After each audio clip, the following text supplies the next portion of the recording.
আবারও নজর রাখবো উত্তরবঙ্গের দিকে। টানা বৃষ্টি, তাতেই ভয়াবহ অবস্থা উত্তরবঙ্গের বিভিন্ন জায়গার। আমরা সেই সমস্ত জায়গার ছবি আপনাদের দেখাচ্ছি। নাগারে বৃষ্টিতে প্লাবন শঙ্কা নাগরাকাটায়, ভুটান পাহাড়ের বৃষ্টিতে ফুসছে তিস্তা জল ঢাকা, বিপদ সীমার উপর দিয়ে বইছে পর পর নদীগুলো। আর দেখুন, এই ছবি হচ্ছে কালীখোলার ছবি, ফুসছে কালীখোলা। নাগরাকাটার বিস্তীর্ণ এলাকায় বিপর্যস্ত জনজীবন। ত্রাণ শিবির খুলে পরিস্থিতি মোকাবিলায় জেলা প্রশাসন, সব রকম ভাবে নজর রাখছে জেলা প্রশাসন। আংরাভাষা নদীর পাড়ে উদ্ধার কাজ চলছে। দেখছেন গয়ের কাটার সেই ছবি, যারা নদী পাড়ের বাসিন্দা তাদের বাড়িতে জল ঢুকে গিয়েছে এবং তাদের উদ্ধার কাজ চলছে। সব মিলিয়ে বিপর্যস্ত জনজীবন এবং সব রকম পরিস্থিতি মোকাবিলায় জেলা প্রশাসন প্রতি মুহূর্তে নজর রাখছে।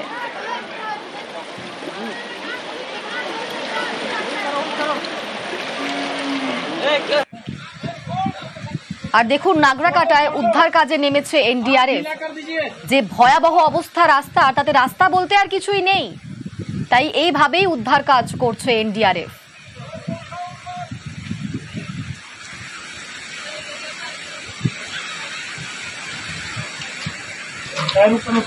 নাগারে বৃষ্টিতে প্লাবনের আশঙ্কা নাগরাকাটায়।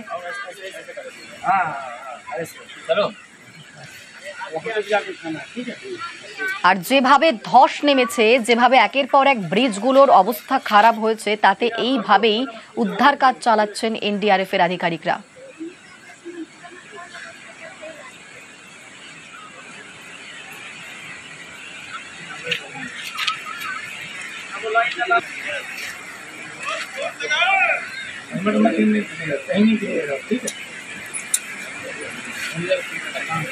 একের পর এক সেখানকার বাসিন্দাদের এইভাবেই উদ্ধার কাজ, তাদের উদ্ধার করা হচ্ছে।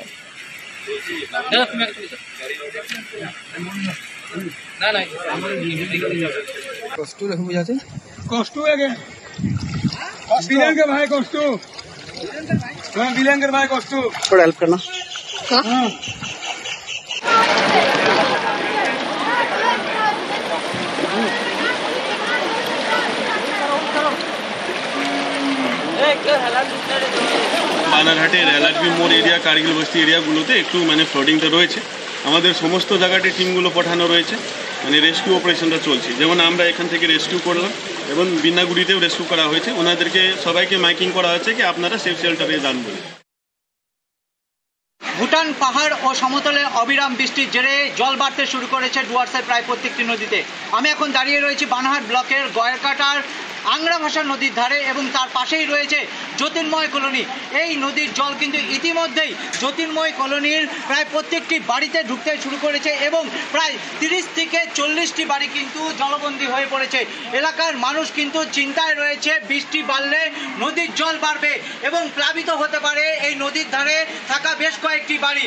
ইতিমধ্যেই প্রশাসনের তরফ থেকে কর্তারা কিন্তু এসেছেন এবং এখান থেকে মানুষকে সরিয়ে অন্যত্র নিয়ে যাওয়ার কাজ শুরু করেছে। সাধারণ মানুষের আশঙ্কা, যদি ভুটান পাহাড়ে বৃষ্টি বাড়ে সমস্যা বাড়বে ডুয়ার্সবাসী। জলপাইগুড়ির গয়েরকাটা থেকে রকি চৌধুরী, নিউজ 18 বাংলা। নাগরাকাটার শুল্কাপাড়ার ছবিটা এবার দেখুন। নাগরাকাটার শুল্কাপাড়ায় জলবন্দী 200 পরিবার, জলমগ্ন প্রাথমিক স্কুল, বাড়ি ঘর। নিচু এলাকা থেকে অন্যত্র সরছেন বাসিন্দারা। কি ভয়াবহ অবস্থা সেখানকার দেখুন, জলে ভাসছে বাড়ি, জলমগ্ন হয়ে গিয়েছে প্রাথমিক স্কুল থেকে শুরু করে বাড়িঘর। আর যে কারণেই নিচু এলাকা থেকে সরে যাচ্ছেন বাসিন্দারা, আশ্রয়ের খোঁজে ঘর ছাড়ছেন বাসিন্দারা।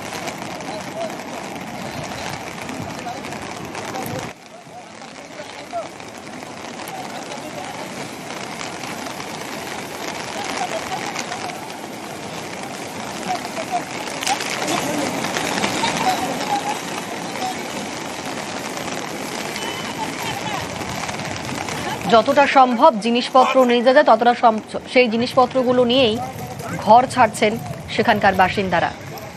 সদা তৎপর রয়েছে প্রশাসন, সব রকম পরিস্থিতি মোকাবিলার চেষ্টা করছে প্রশাসন। 30-40টা বাড়ি আরামে জলমগ্ন হয়ে গেছে। ভোর 3টার থেকে জল আসছে, একদম পুরো ভর্তি, এলাকায় পুরো ভর্তি জল। অবশ্যই এদিকে বানের সমস্যা আছে, জল টল ঢুকে প্রত্যেক বাড়ি। ওইদিকে ভুটান থেকে জল ছাড়লে এদিকে ফুল ফ্লাট হয়ে যায়, অল্প বৃষ্টিতেই এদিকে জল ছেড়ে দেয়। পুরো অসুবিধা হয় এদিকে। এটা যত বাড়ি আছে সব মানে যে এই জল ঢুকছে, মোটামুটি না হলেও 30টা উপরে বাড়ি আছে। সবার সব আছে, তো রান্না করতে পারবো না। আমরা চাই কি বাঁধো। নাগাড়ে বৃষ্টিতে উত্তরে বিপর্যয়। আমরা প্রতি মুহূর্তের ছবি দেখাচ্ছি, এবার দেখাবো দার্জিলিং এর ছবি। দার্জিলিং এর একাধিক জায়গায় ধস নেমেছে। এখনো পর্যন্ত যে আপডেট, মৃত্যু হচ্ছে 17 জনের। মিরিকেই ধসে চাপা পড়ে মৃত্যু হচ্ছে 15 জনের। সোনাদায় 1 জনের মৃত্যু হয়েছে। সোমকামান সিংবাড়িতে মৃত্যু হয়েছে 1 জনের। সব মিলিয়ে ভয়াবহ অবস্থা দার্জিলিং জুড়ে। একের পর এক জায়গায় ধস। সেই ধসে মৃত্যু হয়েছে এখনো পর্যন্ত 17 জনের। মিরিকেই ধসে চাপা পড়ে মৃত্যু হয়েছে 15 জনের। সোনাদায় 1 জনের মৃত্যু হয়েছে। সোমকামান সিংবাড়িতে মৃত্যু হয়েছে 1 জনের। আমাদের সঙ্গে রয়েছেন প্রতিনিধি পার্থ। পার্থ, যে আশঙ্কাটা আমরা আগে থেকে করছিলাম, মৃত্যুর সংখ্যাটা ক্রমশ বাড়তে পারে এবং ইতিমধ্যেই 17 জনের মৃত্যুর খবর পাওয়া যাচ্ছে। সব মিলিয়ে দার্জিলিং এর কি পরিস্থিতি এখন? দেখো, টানা বৃষ্টিতে কিন্তু বিপর্যস্ত আসলে শহর দার্জিলিং। দার্জিলিং মিরিক, বিশেষ করে মিরিক কিন্তু একেবারেই বিপর্যস্ত হয়ে পড়েছে। একাধিক জায়গায় ধস নেমেছে মিরিক জুড়ে, এবং মিরিক সীতাকুণ্ডি ব্লক, মানেভঞ্জন সর্বত্র কিন্তু ধস, এবং এই ধসে কিন্তু চাপা পড়ে এখনো পর্যন্ত আমরা যা খবর পাচ্ছি 17 জনের মৃত্যু হয়েছে ধসে চাপা পড়ে, এবং নিখোঁজ হয়েছে বেশ কয়েকজন, এবং আহত হয়েছেন অন্তত পক্ষে গুরুতর আহত রয়েছেন 10 থেকে 12 জন। 4 জনকে ইতিমধ্যে উত্তরবঙ্গ মেডিকেল কলেজ ও হাসপাতালে নিয়ে আসা হয়েছে চিকিৎসার জন্য, এবং বাকিদের চিকিৎসা চলছে মিরিক ব্লক হাসপাতালে। ঘটনাস্থলে ইতিমধ্যে কিন্তু উদ্ধার কার্য একযোগে চালানো হচ্ছে। আরো মৃতের সংখ্যা বাড়তে পারে এমনটাই কিন্তু আশঙ্কা জিটি এবং জেলা প্রশাসনিক কর্তাদের, এবং আহতদের দেখতে মিরিক ব্লক হাসপাতালে যান উত্তরবঙ্গের আইজি। তিনি যান সেখানে গিয়ে যারা আহত তাদের সঙ্গে কথা বলেন, পরিবারের লোকেদের সঙ্গে তিনি কথা বলেন, এবং যেহেতু সেতু উড়ে গেছে শিলিগুড়ি মিরিকের যোগাযোগ সম্পূর্ণভাবে বন্ধ রয়েছে। ভোরপথে এখন মিরিকের সঙ্গে শিলিগুড়ি যোগাযোগ চলছে, এবং শিলিগুড়ি দার্জিলিং এর সংযোগকারী যে রোহিণী রোড, সেই রোহিণী রোডও কিন্তু একেবারে কার্শিয়াং 0 পয়েন্টে সেখানে রাস্তা ধসে গেছে।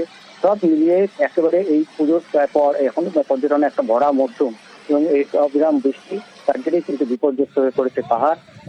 যারা পর্যটকরা পাহাড়ে বেড়াতে আসছেন তাদেরকে সমতলে নামতে না নামার পরামর্শ দিয়েছে দার্জিলিং জেলা পুলিশ, কেননা যেহেতু রাস্তাগুলো বন্ধ রয়েছে, যদিও রিকার্ড খোলা রয়েছে, কিন্তু যেহেতু ভারী বৃষ্টি সতর্কতা থাকছে, তাই দার্জিলিং জেলার পুলিশ সুপার তিনি আর্জি জানিয়েছেন যে পর্যটকরা পাহাড়ে আছেন, যারা আছেন হোটেলে নিরাপদে আছেন, হোটেলের সঙ্গেও তারা বৈঠক করেছেন যাতে কোনো রকম অসুবিধা না হয়। ধন্যবাদ পার্থ।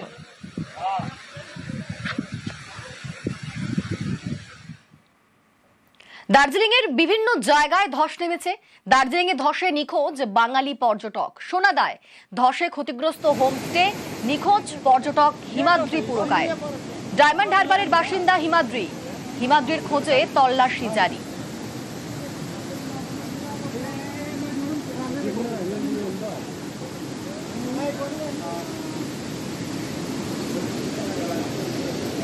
হিমাদ্রি পুরাকিত, যে 25 বছর ছেলে, যে পর্যটকের এখন অবধি নিখোঁজ আছে। যতগুলো নাজদিকের গ্রাম আছে, গ্রামের ছেলে মেয়ে সব মিলে ওনাকে খুঁজছে।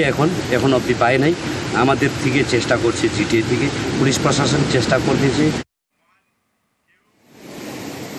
আমাদের সঙ্গে এই মুহূর্তে রয়েছেন প্রতিনিধি আনিশ। হিমাদ্রি পুরকায়েত এখনো পর্যন্ত তার খোঁজ পাওয়া যাচ্ছে না। স্বাভাবিকভাবে পরিবার পরিজন তারা তো নিশ্চয়ই চিন্তা করছেন। কি বলছেন তারা, কি বক্তব্য তাদের এখনো পর্যন্ত? দেখো, এই ঘটনায় উদ্বিগ্ন হিমাদ্রির পরিবারের লোকজন। তাদের বক্তব্য গতকাল রাত 10টায় শেষ কথা হয়েছিল হিমাদ্রির সাথে, এবং পরিবার যেটা জানাচ্ছে গত সেপ্টেম্বর মাসেই বাড়ি থেকে বের হয়েছিল হিমাদ্রি পুরকায়েত, এবং বাড়িতে জানিয়েছিল যে সেখানে একটি রিসর্টে সে কাজে যাচ্ছে। এবং পরিবার জানায় যে হিমাদ্রির এইরকম ঘোরার নেশা রয়েছে। আগেও তিনি বারবার একাধিকবার বেরিয়ে বিভিন্ন জায়গায় ঘুরতেন, কিন্তু গতকাল রাতে যখন বাড়ির সাথে কথা হয় এবং তার মা তাকে জানায় যে সে তার খাওয়া দাওয়া হয়ে গেছে, এবং হিমাদ্রি ফোনে জানায় যে প্রচন্ড বৃষ্টি হচ্ছে। কিন্তু সেই রিসর্টে তাকে থাকার জায়গা দেওয়া হয়েছিল, কিন্তু বেশ কয়েকজন থাকলেও সে টেন্টে থাকতো, তার তাঁবুতে সে বাইরে থাকতো। তার মাও নিষেধ করেছিল বাইরে থাকতে, কিন্তু সে তার পরিবারের পক্ষ থেকে জানানোয় তাঁবুতেই ছিল। কিন্তু গতকাল রাতের পর থেকেই আর তার সাথে ফোনে কোনো রকম যোগাযোগ করা যায়নি। ইতিমধ্যেই এই ঘটনায় একেবারে স্থানীয় প্রশাসন এবং জনপ্রতিনিধিরা এই হিমাদ্রি পুরকাইতের পরিবারের সাথে দেখা করেন এবং পারুলিয়া কোস্টাল থানা, ডায়মন্ড হারবারের মহকুমা প্রশাসন এবং ডায়মন্ড হারবারের সাংসদ অভিষেক বন্দ্যোপাধ্যায়ের দপ্তরে কিন্তু ইতিমধ্যেই এই যুবকের নিখোঁজের জন্য খোঁজার জন্য কিন্তু উচ্চ পর্যায়ের ব্যবস্থা নিয়েছে এবং ইতিমধ্যেই পরিবারের সাথে রয়েছেন স্থানীয় প্রশাসন এবং প্রশাসনের পক্ষ থেকে সমস্ত রকমের আশ্বাস দেওয়া হয়েছে পরিবারকে। বেশ, ধন্যবাদ আনিশ।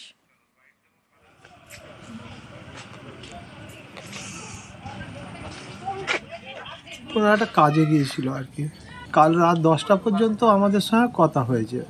তা ও রিসর্টের মধ্যে একটা ঘর দিয়েছিল, ও সেই ঘরে না থেকে ও কারোর কাছে শোয় না বলে 2-3 জন থাকতো, তো ও বাইরে টেন্ট টাঙিয়ে শুতো। মা শুতে, ওর মা বলছে এত জল হচ্ছে তুইও বাইরে থাকছিস কেন, তুই ওর ভিতরে থাক না। ও তবুও সেই বাইরে ছিল। এবারে আর তো কিছু বলতে পারবো না, সকালে ফোন করছি আর ফোন পাচ্ছি না। ও একটু ঘুরতে ভালোবাসতো? হ্যাঁ, ঘুরতে ভালোবাসতো। এর আগে ওর নিজে নিজে ওই রকম চলে যেত। সারা বছরই এইরকম সব যখন ইচ্ছা হলো, আগের বারে 6 মাস চলে গিয়েছিল, 6 মাস এখানে ওখানে সেখানে ঘুরে ঘুরে। এবার কি ওখানে কাজ নিয়েছে? হ্যাঁ, বললো এই লজে থাকবো, লজে একটু রিসেপশনে থাকবো, টুকটাক কাজ করবো, ওখানেই 2 মাস থাকবো। আমি বললাম খাওয়া দাওয়া বললো, ওরাই খাওয়া দাওয়া দেবে বলেছে, ওখানেই থাকবো।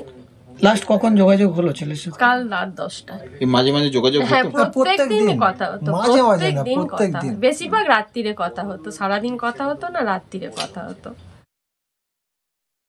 প্রশাসনিক লেভেল থেকে এসডিও অফিস বলুন, বিডিও অফিস বলুন বা পাউলিয়া কোস্টাল থানা খুবই সক্রিয় আছে, ওকে যাতে যত দ্রুত সম্ভব উদ্ধার করা যায়। এবং আমরা আমাদের সমস্ত ডিটেলস এমপি সাহেবের অফিসে পাঠিয়ে দিয়েছি। সেখান থেকেও চেষ্টা হচ্ছে উচ্চ পর্যায়ে সব দিক থেকে চেষ্টা হচ্ছে যাতে যত দ্রুত সম্ভব ওকে উদ্ধার করে ও বাবা মার কাছে ফিরিয়ে দেওয়া যায়। মানে যোগাযোগ করা যাচ্ছে? না, যোগাযোগ করা যাচ্ছে না। পরিবার তো খুবই উদ্বিগ্ন, শুধু পরিবার নয়, সমগ্র গ্রামবাসী উদ্বিগ্ন।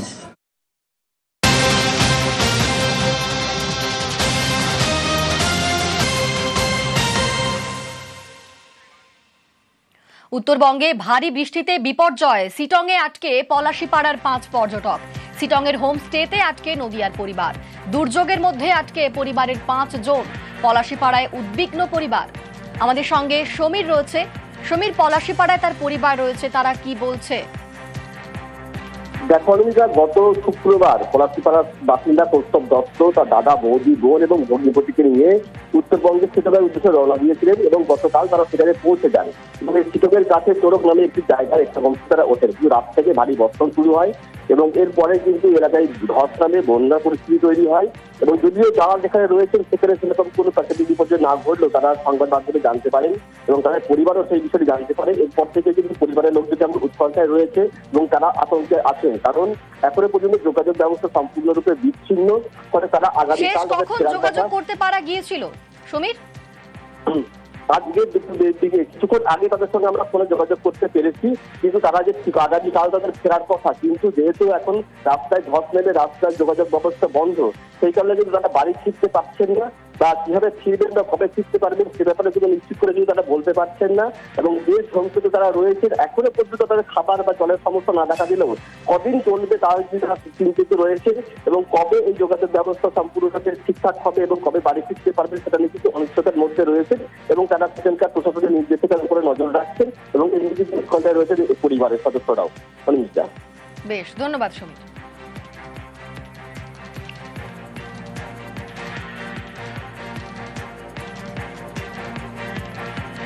তো অ্যাকচুয়ালি কালকে ফেরার কথা।